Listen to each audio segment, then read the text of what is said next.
It has been said that if a person is going to die, he should do it in the morning, when the day is new and clean and full of unanswerable questions, when the sun has just risen to cast an afterglow on the things that have been done by night.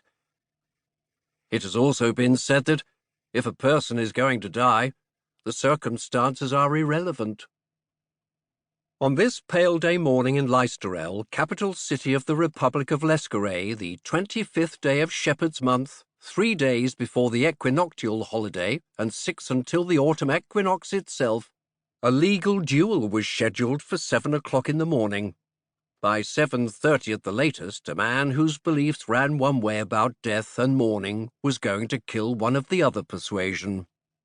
It was a foul morning anyway, cold a month too early, the wind off the Grand Estuary hard as a slap across the cheek. The sky was lumpy and curdled, and sooty as well, because the weather had forced fires lit before the flues had been properly cleaned. There was creosote in the air. There would be chimney fires tonight, and the price of dusted coal on the city exchange was over 2 gold marks the wagon load for the first time in years. The gilded dome of the Leicesterel Cathedral looked dull and sullen as old copper. The copper dome of the National Gallery looked green and mouldy.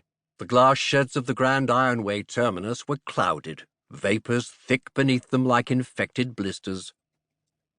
It was the kind of day that made people in the streets long for a king over Lescaret to heal the aerial sickness, blow away miasma with a royal word.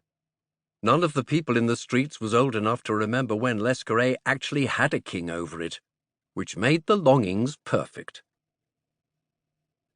The time was now 12 minimi before 7, and the duel was organising itself in Willow Park Square, in the western part of Leicesterel, just south of the fashionable Silverthread district.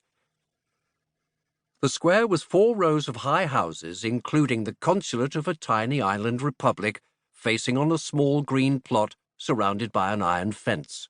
There were drooping willow trees just turning yellow, miscellaneous bushes and benches, a neglected rose arbour. On the outside of the fence were the uninvited spectators. Some coatless boys with schoolbooks, some curious tradesmen. The residents were discreetly in their upstairs windows. Inside the fence was a crowd for the matter at hand.